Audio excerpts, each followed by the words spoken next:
Crack-a-lack and literary geeks, happy Tuesday.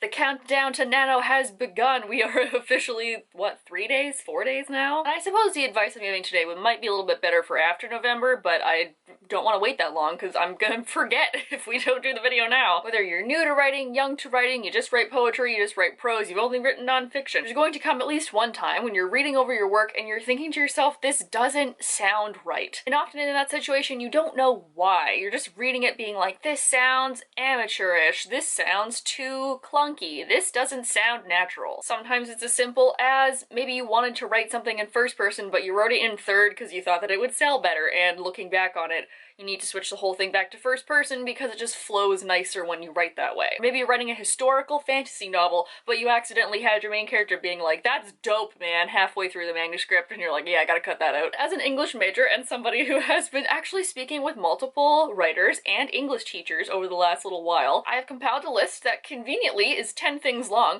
about things to think about when you think that your writing sounds weird, but you don't know why. Number 1 on this list is to think about your speech point of view. Everyone sort of knows first and third person, and there are many things that you can do within that. Like, I think there's, third person past, third person present. Speech point of view is something that I just learned about, and I actually think it makes so much sense when applying it to writing thoughts and feelings of characters. There's 3 kinds of point of view. You have direct, indirect, and free indirect. An example of direct speech would be a character saying, I am going to read that book, because it's a direct quote of something that they're saying based on what they are feeling. An indirect quote is if the writer wrote, he said, I'm going to read that book, because it's not that character telling you directly, it's the narrator telling you what that character's saying. And free indirect quote is when an author would write, he was going to read the book, because nobody is saying anything, it is the narrator indirectly telling you what they're going to do or what they're saying, what they're thinking. If you're not careful, sometimes you can mix these up even within the same paragraph, and that might be why it sounds so off, because you're going from direct to indirect. The second thing to think about is also a little bit complicated, but I swear it makes a lot of difference. This is something I learned that is specific to poetry, but I do think there are some things to take out of it that are more related to fiction. Poetry is actually quite formulaic. Depending on what kind of poem that you want to write, there is a set number of syllables per line, there's a set number of lines in the poem. Sometimes you have to have a very specific rhyme scheme. And when you're analyzing poetry, there are things called feet and meter. A foot is a combination of syllables, and one of them is usually stressed and one of them is usually unstressed. I think we all learned some stuff about stresses and syllables when we were in elementary school, right? Like the word doctor has a stress on the first syllable because you wouldn't say doctor, you'd say doctor. And meter is how many of those feet are in a sentence. So the classic that we always hear in Shakespeare is iambic pentameter, which in iamb is a foot that has an unstressed and stressed syllable, and pentameter is penta is 5, so it's 5 of those. There's was the face that launched 1,000 ships.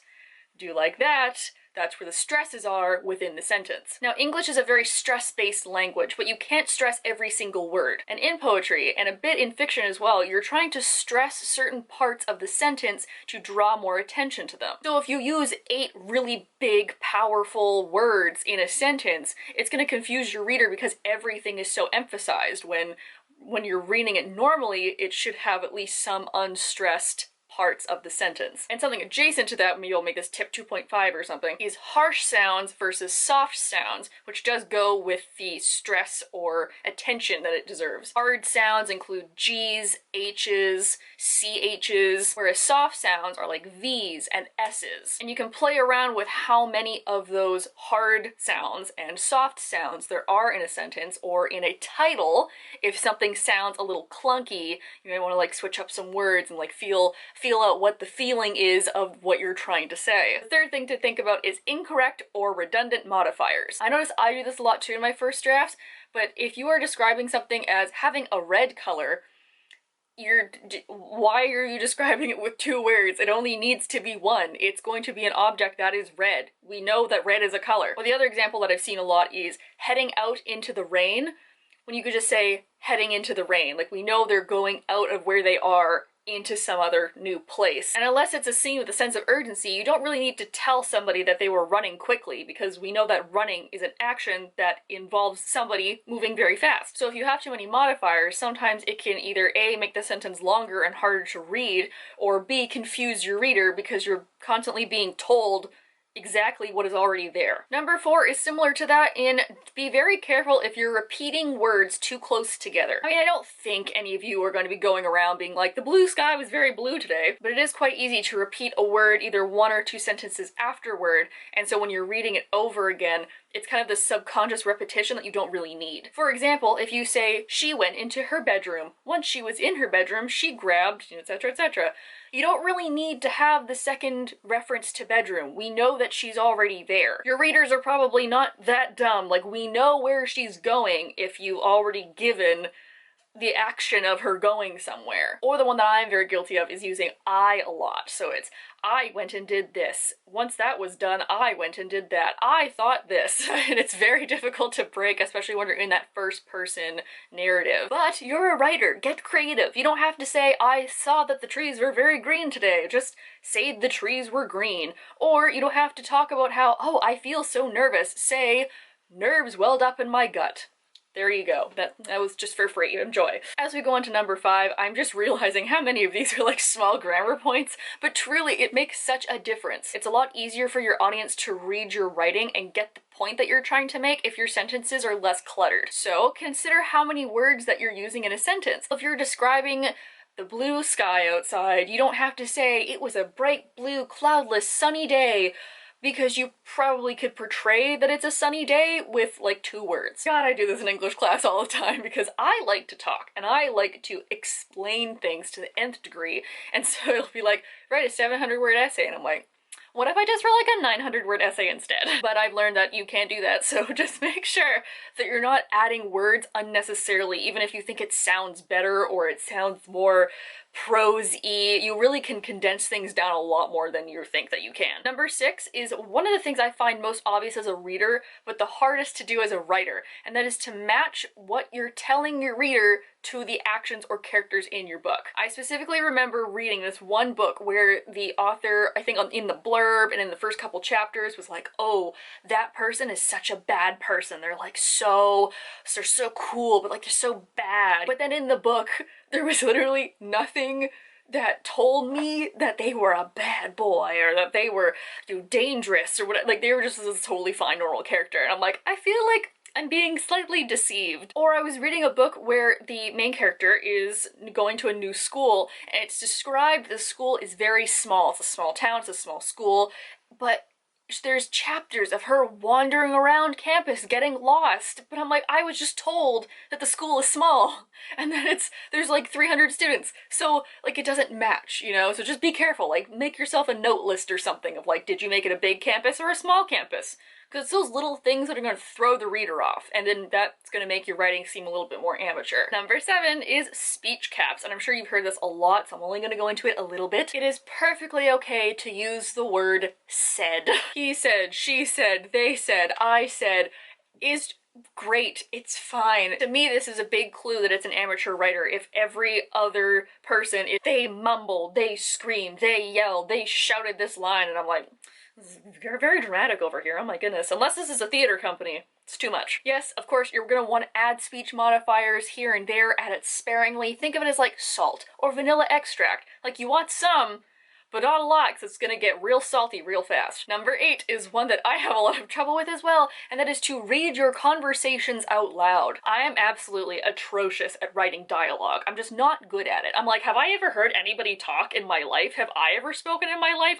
You wouldn't guess it looking at this page. And of course, conversations between people in books are gonna be a little bit more dramatic, or a little bit more romantic, or just like a little bit more, because you gotta condense a lot of things, and you don't want to have 3 paragraphs of people just being like, how are you? Oh, I'm fine. Great. How about you? oh, I'm good. That no one wants to read that because it's boring. But some of these authors, especially I would say beginner authors, tend to think that every writer has to speak like either A, a Shakespearean actor, B, somebody from like the 1500s, or C, that really annoying person that adds every single pop culture reference into conversation that they possibly can. Which is why reading the conversations that you write out loud is a really good way to see if it flows naturally or if it sounds weird coming from a character who maybe just said something else. Especially if you're reading fantasy or historical fiction, people can have different ways of talking and use more expressive or dynamic language, but it still has to feel natural for them and their world. Number 9 was associated with that last one about conversations, and that is to know that a lot of conversations don't have to happen on page. Like the aforementioned example of two people sitting down being like, how are you? Oh, I'm good. How are you? How was your day? Oh, it was fine. It's boring. I don't want to talk like that to my own friends. Like, I don't want to read it. That kind of a conversation, or like students discussing homework, or maybe some coworkers complaining about their job. Those can all be summarized in a sentence or two. Some coworkers got together and took turns complaining about the boss's decisions that day. That's it! It doesn't clutter the page, it's easier to read, and you can more quickly get to the point you're trying to make in that scene instead. The only caveat is that you can have those meaningless conversations on page if they actually mean something else. So if there is maybe a character unveils a secret of the other person, but that other person doesn't know that they know, then a simple conversation of, hi, how are you, how was your day, can mean something completely different.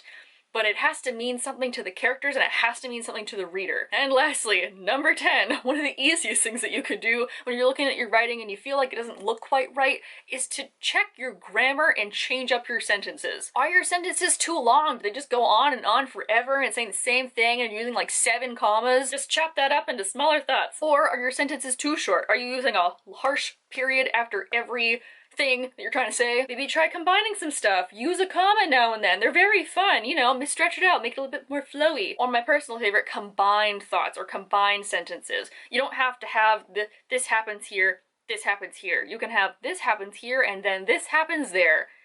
And everything's shorter, easier to read, it flows nicer, just the little things, you know, just like the little grammatical changes that just really get me going. So there you have it. There are 10 things to consider, maybe go through your manuscript with when you're reading it over and you're just thinking it doesn't sound quite right. And of course, as you write, as you get better, as you try out different styles, write different things, these are going to change. You're going to get your flow, you're going to realize what you're good at, what you're not good at, maybe what to have beta readers look over. You're going to find a structure and character tips that work for you. But here are some things that are actually, like, I didn't even think about half of these until I was literally making this list, and I had a very enlightening conversation with my English teacher last week. It's almost Halloween! I realize now I maybe should, like, decorate a little bit more, but, like, I like having raven skulls, and wearing black all year round, so, like, it's always spooky season at the Sargent household. Make sure to join us at 7:30 Eastern Standard Time here on Sunday for our live chat, because it's gonna be the first live chat of Nano, and it's gonna be big. It's gonna be busy. We're gonna write all the words to get you a good head start. So I hope to see you guys all there.